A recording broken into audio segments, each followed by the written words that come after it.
the reason that we have elected representatives in the United States after 200 years in the technology of instant communication and travel is because it's easier to bribe or blackmail or bully or bullet somebody to do what you want if it's only 500 or 600 people than it is to control everybody. But the technology exists here in Canada and the United States for something else that I think Thomas Jefferson saw as democracy. Jefferson himself, who's often lauded as making up this great system that has no flaws and was actually a 1700s idea, dated to a time when you could only represent yourself physically someplace else by arduous travel. So a small community that wanted its point of view, or at least something like it, taken to a meeting up in Philadelphia or New York from a distance had to put somebody in the wagon. Usually you pick the SOB you like the least, get them out of the way and send them up there to be a representative. But we don't need that anymore. We're in a time where we can communicate with each other, and all electronic communication and printed media, at least 30%, should be devoted entirely to free and open public debate on issues. And referendums should be the decision-making power of the people. If democracy has a purpose, it's to allow the people affected by any particular decision to make that decision. And in order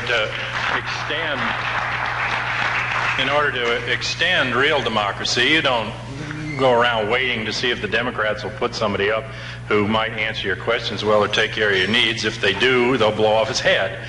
And that's the message that we were supposed to get in Dealey Plaza. They haven't hidden the fact that the government and top levels of intelligence killed Kennedy. They won't say exactly who, and they'll point the finger in 6 directions before you can really figure it out that it was the Joint Chiefs of Staff with a military coup d'etat. But the message to the rest of us is, yeah, we killed the son of a bitch. What do you want to do about it?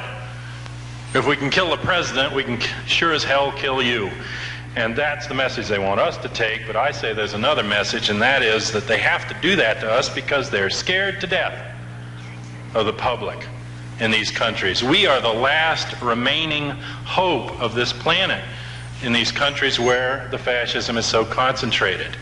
We're the only ones that can say no to them. They're not afraid of the Soviet Union. They were always militarily ahead of the Soviet Union in the Cold War by leaps and bounds. They're certainly not afraid of the Third World. They've crushed every attempt there at self-rule, and they're doing genocide every day in the Third World. It's us that's the enemy of this particular form of state. And once we realize that, then we also have to realize that we're an enemy that has a great deal of power. And it's their fear of that power that forces them to try to figure out some way to capture the space between our ears and to put us on the long end of their junk line of consumer need.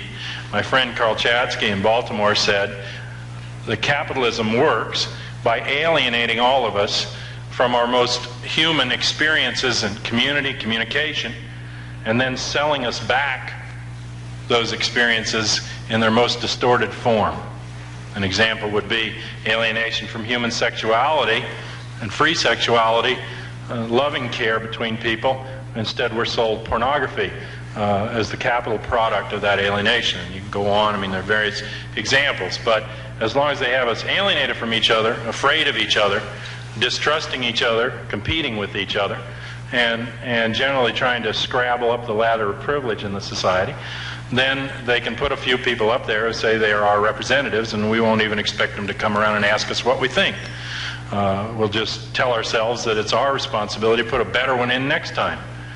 But I think our responsibility is to take back our own lives, wherever we are, and demand that we be allowed directly to make decisions about anything that affects our lives. And I think that this can be set up on a small scale just as a working model, and once people see it, they'll get the idea and it'll catch on. Not without flack, but I think people are fairly fed up. About 60% of African Americans in the United States don't even vote in the elections.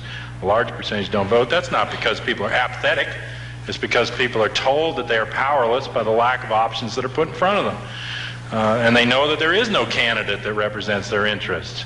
And I have one button that says don't vote. It only encourages them.